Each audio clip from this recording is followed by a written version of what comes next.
واسمعوا مزيان اخوتي شنو قالوا على الاخ ديالها ديال كنزه، وكذلك حتى الام.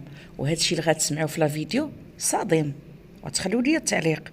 والله يجازيكم بخير، ما تزابيوش، سمعوا الفيديو من الاول حتى الاخير.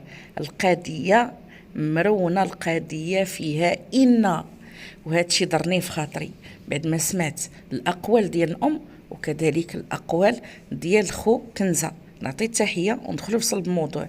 السلام عليكم ورحمه الله تعالى وبركاته. كنتمنى يا ربي تكونوا بخير وعلى خير ان شاء الله، ويلقاكم هذا الفيديو صحه جيده. ما تنساوش ديروا اخوتي واحد التعليق، كذلك لايك، بارطاجيو هذا الفيديو باش يسمعوا كاع الناس كاملين ويستافدوا بعد الامهات اللي حنا غنتكلموا في هذا الفيديو، لان ما بقى ما يعجب علامه الساعه هي هذه. انا ما غاديش نتكلم بالعاطفه، الله يخلي لي مهمتي ويخلي لي خوتي، ولكن انا غنتكلم في الحق.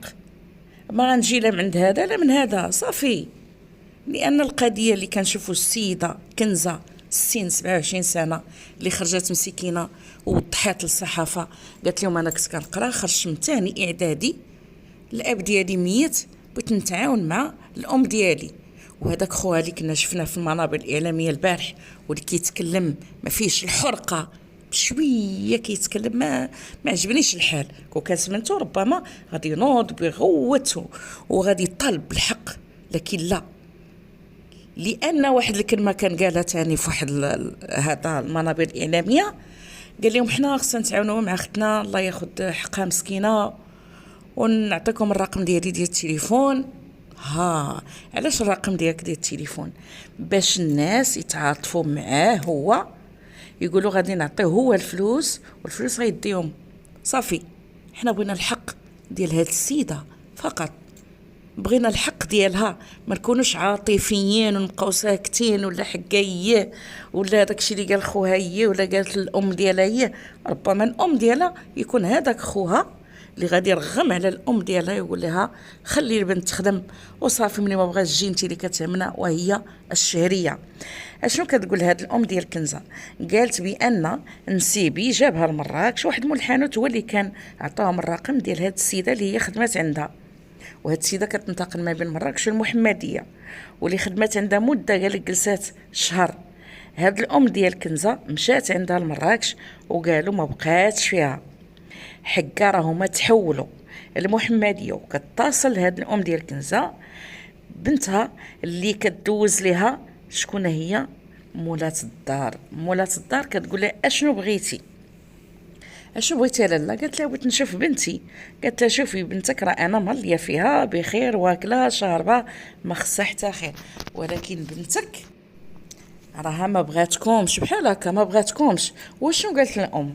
تدخلوا القناه اخوتي ديال هذا اللايف ديال الاخ يوسف الصحفي، واللي كتقول هاد الام بان انا بغيت عين نشوفها، ولا بغاتكم عديوها. دونك الام اشنو بغات غير الشهريه فقط اللي كتهمها، وهي تاخذ الشهريه صافي.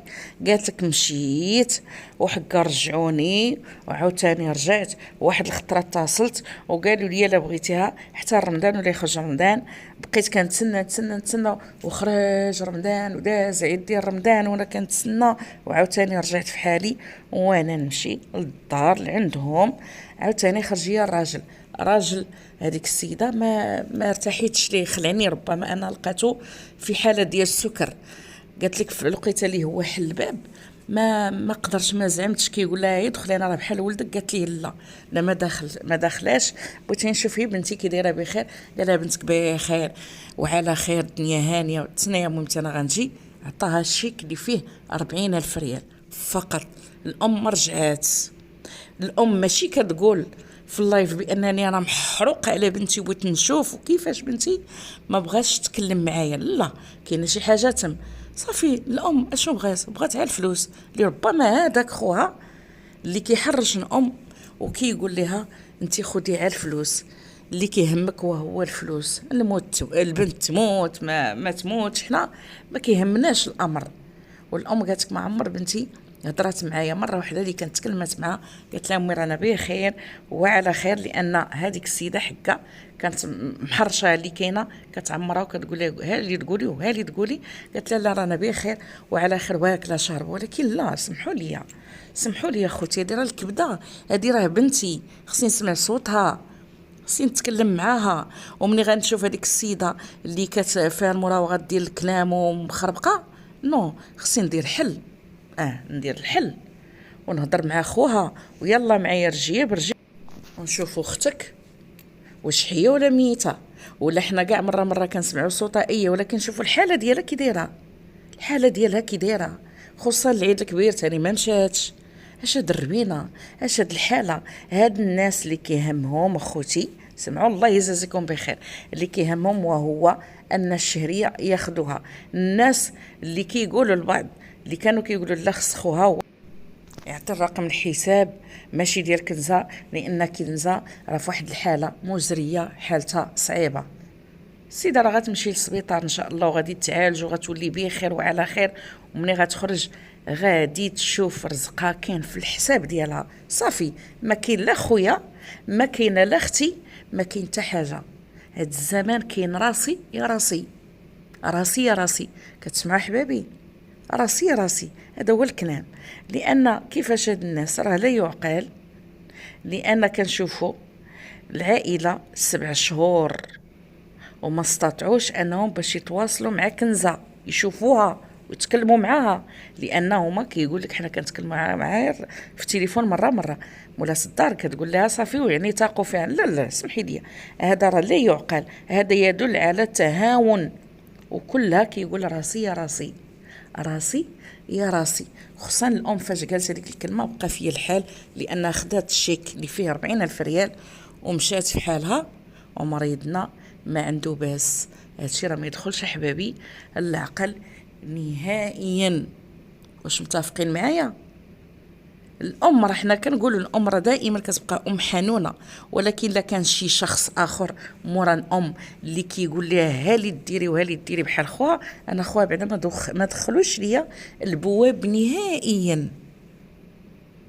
نزل هذوك دموع التماسيح طبوحيط وقال لهم هي بقات فيا صافي. والله كو كانت بنته او لا مثلا كو كان اخ ديال بصح كما كنقولوا ديال قلبي، غادي يغوت، غادي ينهار، يقول لك لا يعقل باش نخلي اختي بحال هكا مهرسه.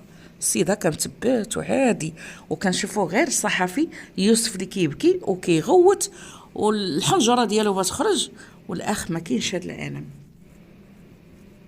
وعاد الناس اخرين اللي كيقولوا حكا بغينا الحساب ديال خوها، اين خوها ولا اختها ولا نو. سمحوا لي يا خوتي، الله يجازيكم بخير. هاد الناس راكم بغاو هاد السيده بالمعقول خصهم يشوفوها كيفاش غاديه مسكينه كتخدم وكتضرب عليهم التماره باش تاخذ هذوك 2 فرانك. وفي الاول لان كانت قالت كنزه راه كيعطيوني 1500 درهم، وراه ماشي شهريا، يعني الا خدمت شهر غبات عليهم واحد المده ديال 2 3 شهور الدنيا هانيه 1500. وتخيلوا والام ديالها راه تافت الوقت عاد خدات هذاك الشيك اللي فيه 40,000 ريال. وهذا الشيء راه ما خصوش يتسكت عليه نهائيا، وهاد الناس خصهم يتعاقبوا. واللي كنشكروا صاحب مول الطاكسي الله يجازيه بخير، تحسب ليه كما كنقولوا حسنه عند الله سبحانه وتعالى، لانه نقد واحد الروح. واللي كنشكروه من هذا المنبر، وكاع الناس اللي كيساندوا هاد السيده بالحق ماشي بالعاطفه. حيدوا اخوتي العاطفه، الله يجازيكم بخير. حنا بغينا الحق ديال هاد السيده هادي يتخاد ليها، لان هادشي راه ما يدخلش العقل نهائيا. ومع السلامه احبابي، خليوا لي التعليق، الله يجازيكم بخير، وقولوا لي اشنو بان لكم في هذا الكلام اللي قلت. احبكم في الله، الى فيديو جاي ان شاء الله.